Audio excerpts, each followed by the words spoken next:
right, guys, let's go back and look at 13 through 16. Yeah. Now, let me get us on the screen.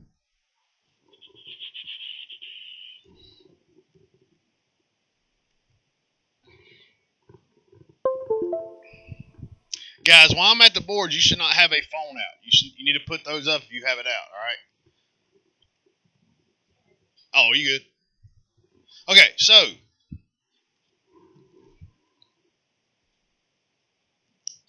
all right, guys, couple theorems you need to know about chords.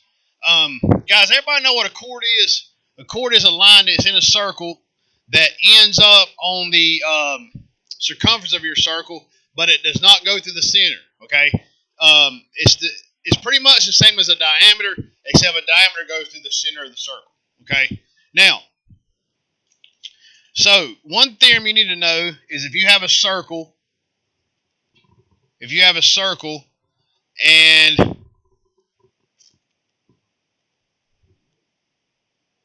you have a radius. Now, guys, we'll call this A, B, C, D. Now, so chord,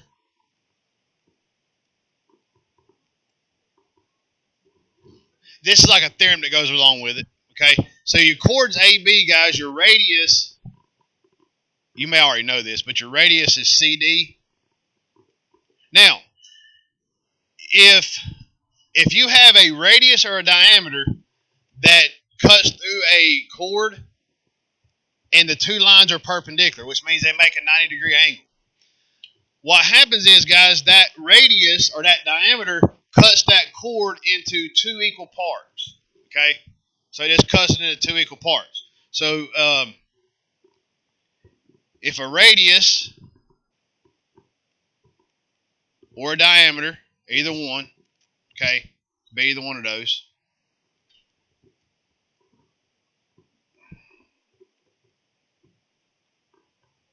crosses a chord and they are perpendicular. I'm gonna abbreviate that. Are perpendicular, then the chord is bisected into two equal parts. And guys, you can shorten that any way you want. If you understand this, guys, if you understand this radius is cut that into two equal parts, if it's perpendicular, that's fine. But if a radius or a diameter crosses a chord and they are perpendicular, all right, or they cross, they're perpendicular, then the chord is bisected into two equal parts. Okay. All right. Another one you may need to know, guys, for the it's not on this paper, but another one you need to know is if you have a circle that has two chords in it, we'll call this one AB, and we'll call this chord CD. All right.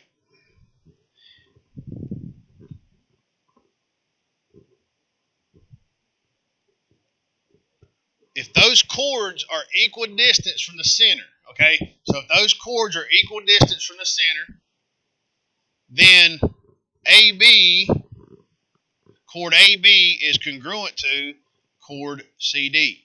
Does that make sense? If they're equidistant, this means this is the same as this. If they're equidistant from the center of your circle, then the chord AB is congruent to chord CD. All right? Also building on that, guys, arc AB is congruent to arc CD. So automatically, guys, if your chords are congruent, the arcs they intercept are congruent. Okay? So if the chords are congruent, which shows that here, then the chords are congruent as well.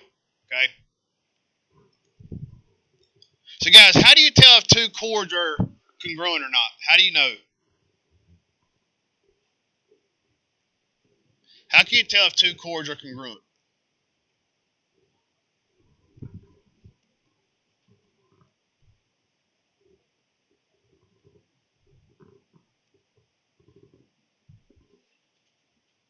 If they're equidistant from the center, right? If they're equidistant from the center of your circle, then they are congruent. Also, guys, if the arcs are congruent, the chords are automatically congruent, and vice versa. If you find out the chords are congruent, the arcs are congruent, and it works both ways. If one's congruent, the other one's congruent. Okay? All right. And guys, this will be helpful for the test that you'll take on this unit. All right? Now, number 13. Now, guys, going off this theorem here, it's really not going to help you much here. But, guys, notice that you have a radius here, okay? You have a radius here, and it is where it crosses is perpendicular. So, guys, that being said, just knowing that theorem, we know those are the same measurement. If that's 10.8, that's also 10.8, okay? All right? Now,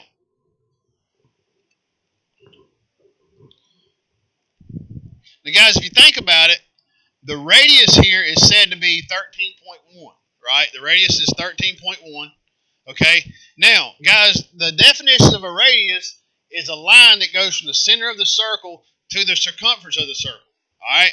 Now, does it matter where this radius is? Will it ever change dimensions? Nope. It's no matter where you put it at, as long as it's in the center of the circle, it's going to stay the same measurement. So, guys, if I put this here, what's the measurement of this right here? If I draw a radius from here to here, what's this distance? 13.1, right? No matter where I put a radius, it's always the same. It's always the same measurement. If I drew one over here, 13.1. If I drew one up here, 13.1. Okay? All right? Lynn, you all right, man? Yeah. All right, now, guys, what you're trying to find out is x. Now, guys, let me ask you this. What is the measurement of this whole segment here? 13.1, because it's still a radius. So, guys, keep this in mind that this whole segment is 13.1. All you care about is what the measurement of this is. Okay? So, now, guys, if you think about it, if this is 90 degrees, what's this angle here going to be? If this is 90, it's going to also be 90. That's also going to be 90. So what you have is this. If you take this triangle out here, what you have, it don't look real good, but what you have is a right triangle. Okay? And we know, and guys, this radius here, that's your hypotenuse. That's 13.1. Okay? This measurement, guys, is also 10.8. We don't know what that measurement is. Okay? Does everybody follow me how I went from here to here? I just took this triangle out and put it here. That's all I did. All right? Now, how can I solve for y? Very, very popular theorem. How do I solve for y? With it being a right triangle.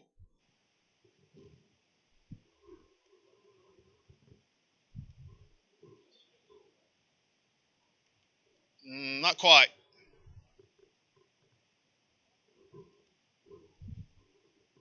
What theorem is this? Pythagorean theorem, right? A squared plus b squared equals c squared. Guys, if you have a right triangle and you have a missing side, then you can always use the Pythagorean theorem to find a missing side. But it has to be a right triangle, okay?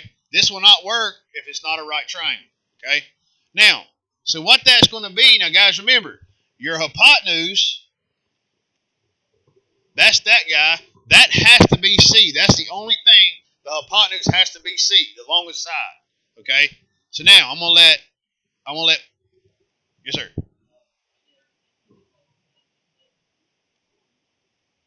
13.1. you're trying to find, which is this guy right here.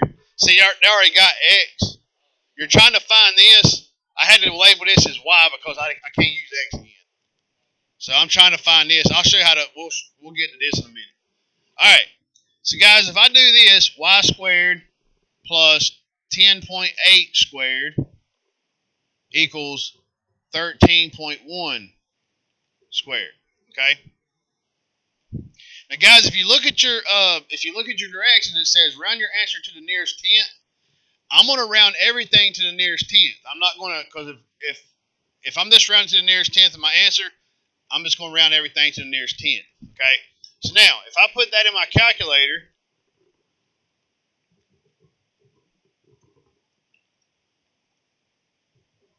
so 10.8 squared, that's going to be 116.6. Okay. If I round it to the tenth place, my hundredths place is a 4, so it's going to round back down. All right. Now, if I square this,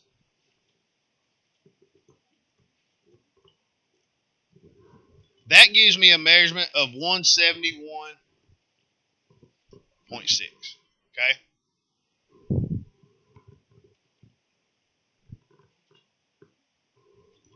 Okay.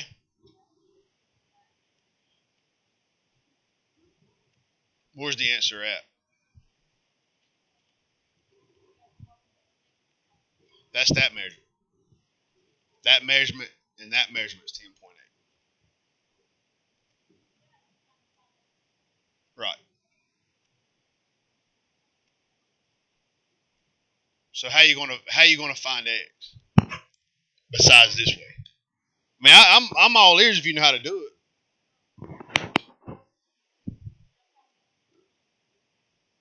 We just got to find this measurement right here, X.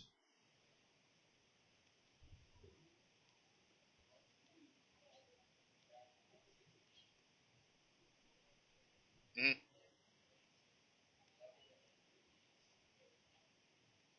You'll have to square root it. Yeah, so you're saying this, minus 116.6 from both sides, that cancels. That's 55, right? Now what you're going to do, now it's already being squared, right? You're going to square root it. That might be what you were talking about. Yeah.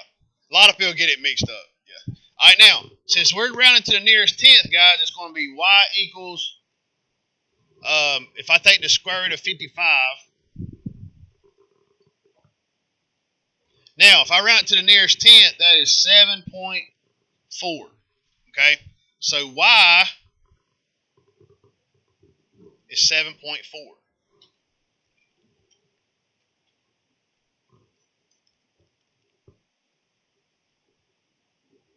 Okay? So, guys, this, remember, is this segment right here. That's 7.4.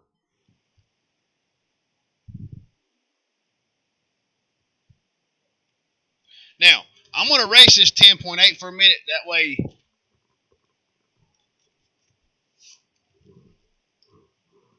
okay, so we know this is 7.4 and we need X.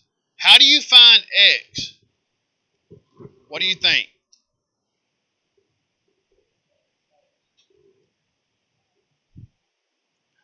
No, there's not a theorem that governs that. What is congruent is the chord that it cuts into two pieces, which is this guy and this guy. But there's no theorem that does this. Yep. Well, think about it, guys. Remember when we first started this problem, no matter where I draw a radius, it's still 13.1, right? So this total segment here, from here to here, is 13.1. Is it true if I take 13.1 and subtract this from it, I get X? Yes.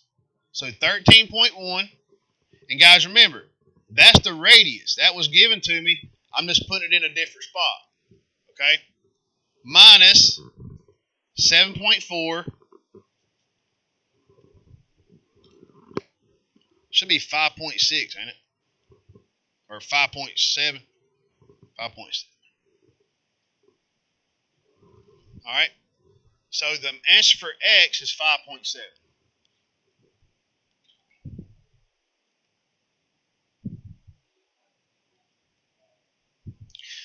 Well, the reason I had a Y is because X was here, right?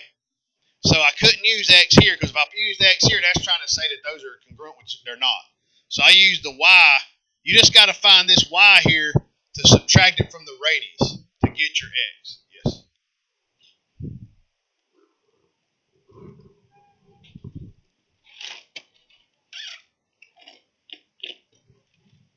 Guys, the main thing to remember is if you have a radius, it's the same measurement no matter where it's at on the circle. All right? The answer is 5.7. 5.7.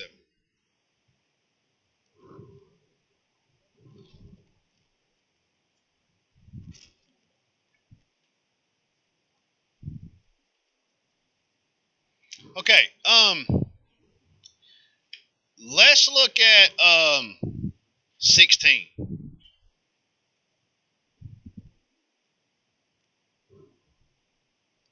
Okay.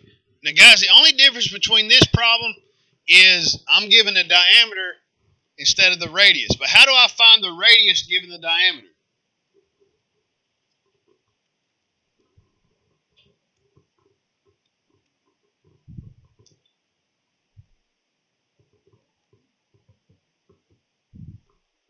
Is that true? The radius is half the diameter. It is, right? So if this is 28, what's the radius? 14, right? So this is 14, okay? That's 14. Now, what's the measurement of this? Using your theorem I gave you at the beginning. 11, right? Because this is perpendicular, so this and this are the same measurement. So that's 11. So guys, what I'm going to do, I'm going to use this. I'm going to use this triangle here. I'm going to bring it out here. But let's call this Y again, okay? Guys, the only reason I'm using Y because I need this measurement and X has already been used. So I don't want to use X again. Okay? Now, so if I take this and turn it out here,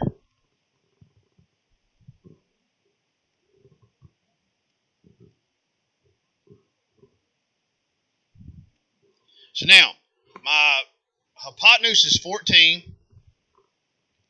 I don't know what this is. And this is 11. Okay?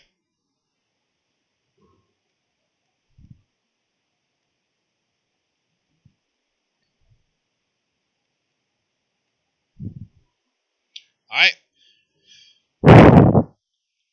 So guys, you can set up any way you want as long as your hypotenuse is 14.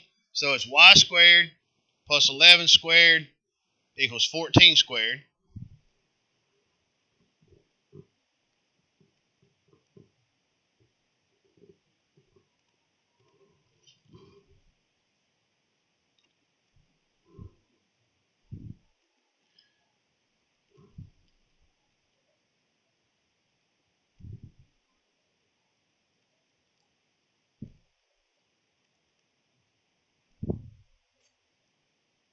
Okay, so now 11 squared is 121.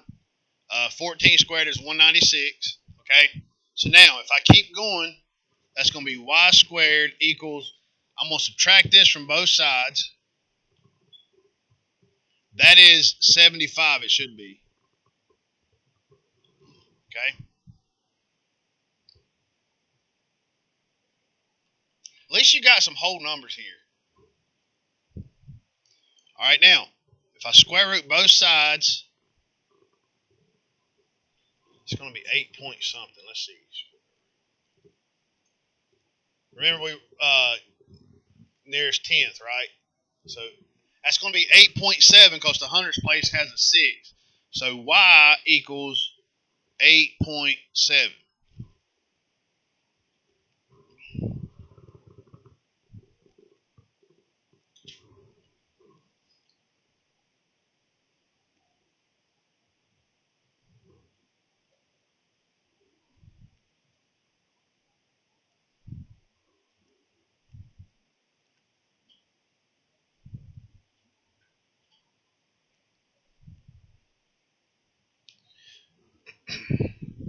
Guys, is it true if I subtract this number from my hypotenuse, that gives me the right answer? If I subtract this number from the hypotenuse, will that give me the right answer? It will, because my hypotenuse is the radius, and this 14 regardless if it's here or here. So 14 minus 8.7, 5.3.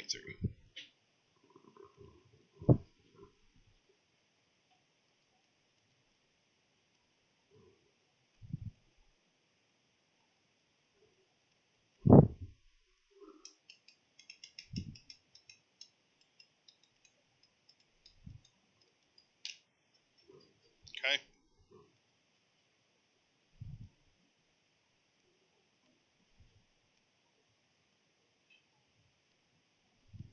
Do y'all think y'all can handle the rest of them? Okay. Guys, as soon as you finish it, go ahead and upload it to Canvas. And does anybody have any IXL problems they need to be worked out? Okay. All right.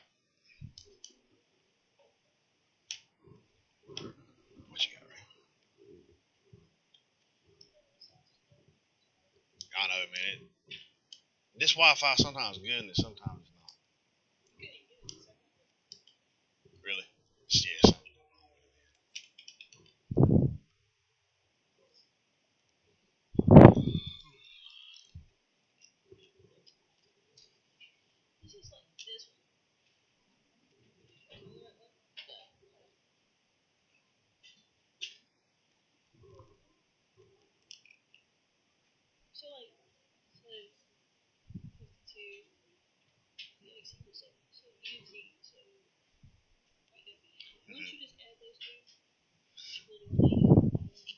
No, what that is, that's a trapezoid, right? Okay, so now the YV is its median.